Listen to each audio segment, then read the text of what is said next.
तूने क्रूस के एकमात्र बलिदान से अपने लिए प्रजा एकत्र की है। अपनी कलीसिया में हम सबको एकता और शांति का वरदान देने की कृपा कर हमारी ഭാഷയുടെ അതിർവരമ്പുകളെ ഭേദിച്ചുകൊണ്ട് അന്യസംസ്ഥാന തൊഴിലാളികൾ മൗണ്ട് കാർമൽ ബസിലിക്കയിലേക്ക് കുർബാനയ്ക്കായി എത്തിയിരുന്നു. എന്നാലും സ്വന്തം ഭാഷയിൽ ദിവ്യബലിയിൽ പങ്കെടുക്കാനുള്ള ആഗ്രഹവും അവർ മറച്ചുവെച്ചില്ല. ദേവാലയ അധികൃതരെ വിവരമറിയിച്ചു. ഹിന്ദി ഭാഷയിൽ ദിവ്യബലി അർപ്പിക്കുന്നതിനോടൊപ്പം തൊഴിലാളികൾക്കായി സ്നേഹവിരുന്നും സംഘടിപ്പിച്ചാണ് മൗണ്ട് കാർമൽ ബസിലിക്ക അന്യസംസ്ഥാന തൊഴിലാളികളെ വരവേറ്റത്. हम लोग लक्ष्मी साउथ में सेक्रेटरी बागान में काम करते हैं।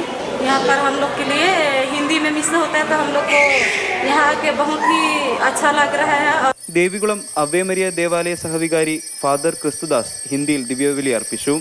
അവരുടെ പരിശുദ്ധ കുർബാന അവരുടെ തന്നെ ഭാഷയിൽ ഹിന്ദിയിൽ തന്നെ അർപ്പിക്കുകയാണെങ്കിൽ അവർ ഒരുപാട് പേര് പങ്കെടുക്കാമെന്ന് പറഞ്ഞു.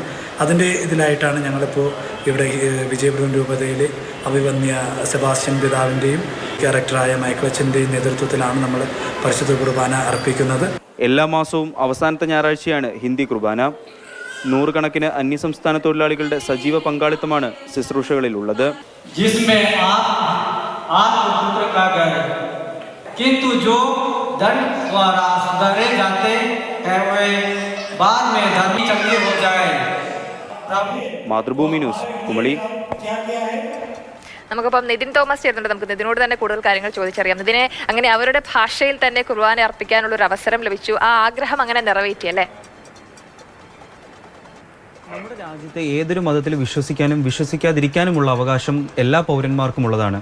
അപ്പോൾ അതിന് നമ്മൾ തടസ്സം നിൽക്കരുതെന്ന് മാത്രമല്ല, അതിന് നമ്മളാൽ കഴിയുന്ന സഹായങ്ങൾ, മതത്തിൽ വിശ്വസിക്കുന്നവർക്കും വിശ്വസിക്കാതിരിക്കുന്നവർക്കും നമ്മളാൽ കഴിയുന്ന സഹായങ്ങൾ ചെയ്തു കൊടുക്കാൻ നമ്മൾ ബാധ്യസ്ഥരാണ് എന്നുള്ളൊരു കാര്യത്തിൻ്റെയും തിരിച്ചറിവാണ് ഇടുക്കി മൂന്നാറിൽ നിന്നും എനിക്ക് പറയാനുള്ളത്.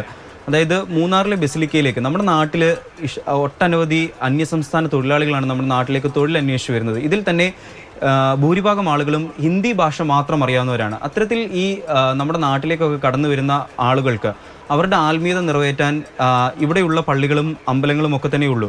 അപ്പോൾ ഈ മൂന്നാറിലെ ബസിലിക്കയിലേക്ക് എല്ലാ ഞായറാഴ്ചയും മലയാളം കുർബാനയിലേക്ക് നൂറുകണക്കിന് തൊഴിലാളികൾ, തോട്ടം തൊഴിലാളികൾ എത്തുന്നത് കണ്ട് തിരിച്ചറിഞ്ഞ അധികൃതർ ഇവർക്ക് വേണ്ടിയിട്ട് അവരുടെ ഭാഷയിൽ, ഹിന്ദി ഭാഷയിൽ മാത്രമായിട്ടൊരു കുർബാന നടത്താൻ തീരുമാനിക്കുകയാണ്. അങ്ങനെ ഇപ്പോൾ എല്ലാ മാസത്തിൻ്റെയും അവസാന ഞായറാഴ്ച ഹിന്ദി ഭാഷയിൽ മാത്രം ഒരു കുർബാന നടത്തി വരികയാണ്. അപ്പോൾ ഇതിൽ നമ്മൾ ഏറ്റവും എടുത്തു പറയേണ്ട ഒരു കാര്യമെന്ന് പറയുന്നത്, ഈ ഉച്ചതിരിഞ്ഞ് 12:30-ക്കാണ് ഈ ഒരു കുർബാന നടത്തുന്നത് എല്ലാ മാസത്തിൻ്റെയും അവസാന ഞായറാഴ്ച. അപ്പോൾ എത്തിച്ചേരുന്ന തൊഴിലാളികൾക്ക് വേണ്ടിയിട്ട് ഈ കുർബാനയ്ക്ക് ശേഷം ഒരു സ്നേഹവിരുന്ന് കൂടെ ഒരുക്കിയാണ് ഈ ബസിലിക്ക അധികൃതർ ഈ തൊഴിലാളികളെ, നൂറുകണക്കിനുള്ള തൊഴിലാളികളെ ഈ ബസിലിക്കയിലേക്ക്